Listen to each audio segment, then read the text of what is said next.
In the world of extreme sports, few pursuits are as adrenaline-fueled, exhilarating, and perilous as base jumping. From leaping off towering cliffs to parachuting from skyscrapers and bridges, it's a realm where human bravery meets the unforgiving laws of gravity. But what happens when things go horribly wrong?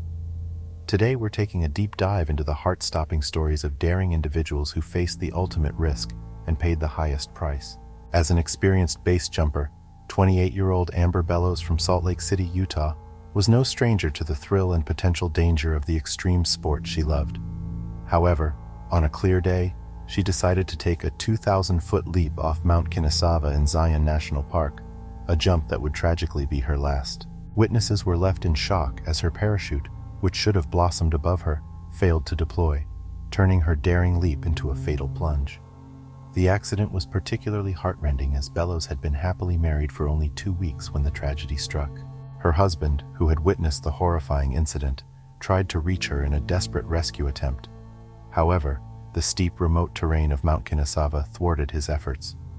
Despite contacting park employees immediately after the accident, the search for her body didn't begin until the following morning. The delay was due to the fact that it wasn't considered a rescue mission, given the evident outcome, and the area was extremely remote and challenging for rescue teams to navigate. When the search finally began, the rugged and inaccessible terrain necessitated the use of a helicopter to recover Bellows' body. This tragic incident underscored the reasons why base jumping wasn't allowed in Zion National Park.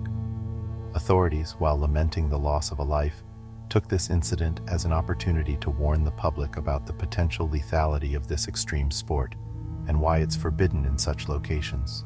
Eric DeSantos, a 30-year-old adrenaline enthusiast and seasoned base jumper from San Diego, California, set out on a fateful day on September 29, 2016, for an exhilarating jump in Chamonix, France. Known for its stunning vistas, Chamonix has long been a favored spot for extreme sports enthusiasts, offering the allure of its breathtaking peaks and valleys. But for DeSantos, this jump would turn out to be one he would never forget. With the wind in his face and the world spread out beneath him, DeSantos was flying at an astonishing speed of approximately 90 miles per hour. He skillfully maneuvered through a wooded area of the mountain, threading his way between the tall, reaching trees. The day was perfect, the flight was smooth, and everything seemed to be going according to plan until disaster struck. In a split second, DeSantos misjudged the distance to one of the trees. His exhilarating flight turned into a terrifying ordeal as he collided with the tree at a terrifying speed. The violent impact was devastating. DeSantos suffered multiple broken bones, a testament to the brutal force of his collision. Despite the horrific nature of the accident, DeSantos miraculously survived. His survival was not just a testament to his physical fitness and mental resilience, but also to the quick response and professionalism of the rescue teams who arrived on the scene. In a later interview, DeSantos recounted the accident, painting a vivid picture of the flight that was going smoothly until the final seconds before the impact. He spoke about the surreal feeling of flying through the air, the thrill of the flight, and then the sudden, jarring collision that ended his jump prematurely. Mary Catherine Connell, known as Katie among her peers and loved ones, was a veteran base jumper with an impressive 300 leaps under her belt. Her love for the adrenaline rush and her determination to push her own limits defined her, making her a recognized figure in the extreme sports community. However, tragedy struck during a fateful jump at the iconic Bixby Bridge in California. Katie, accompanied by Rami Kajala, an instructor and owner of a business dedicated to base jumping, leaped off the bridge, intending to execute another successful jump. However, an unknown complication arose during her descent. Katie ended up in the perilous waters below, struggling against the current. Rami Kajala, a seasoned base jumper himself and a man deeply passionate about the sport, did not hesitate to take action. He made the daring decision to jump after Katie, a brave attempt to save her from the dangerous waters. Kajala descended the 300 feet from the bridge, diving into the water after Katie. His courageous act showed the deep bond and camaraderie that exists in the base jumping community, where people often risk their own lives to save one another.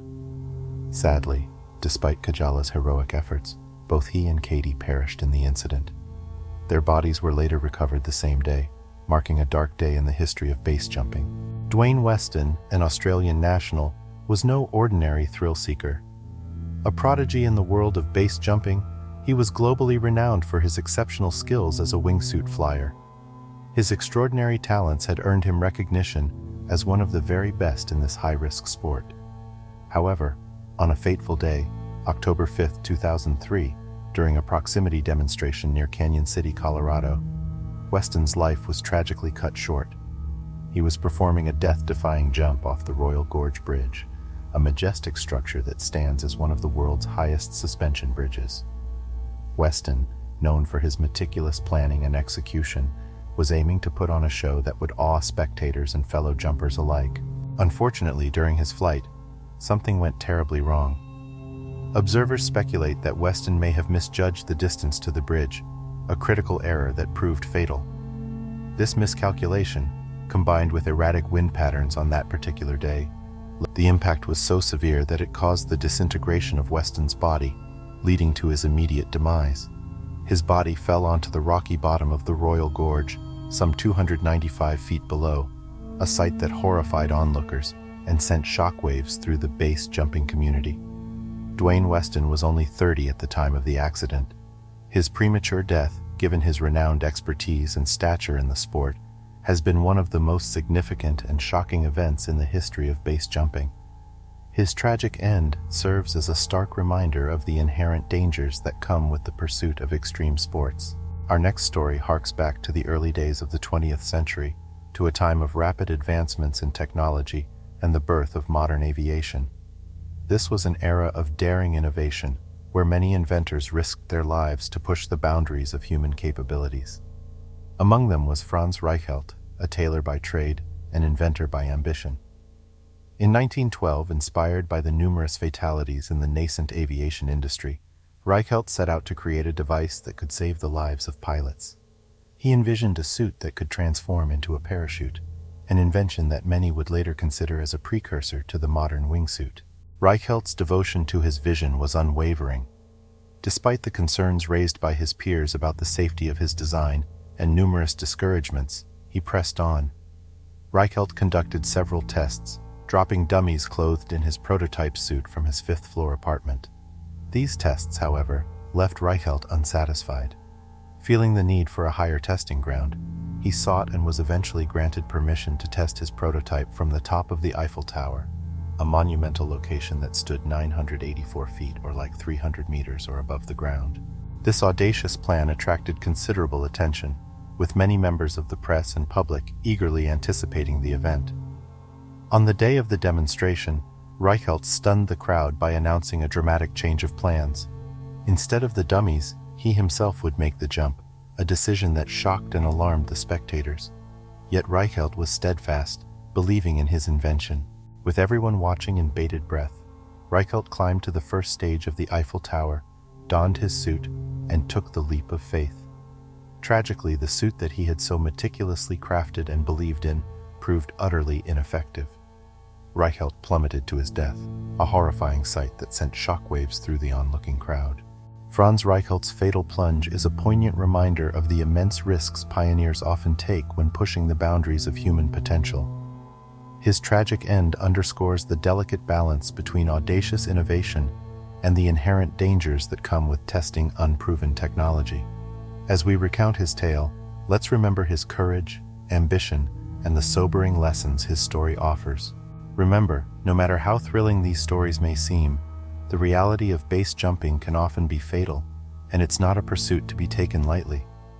As we delve further into these tales, let's continue to acknowledge the human courage, resilience, and our drive to defy boundaries while also understanding the immense risks involved.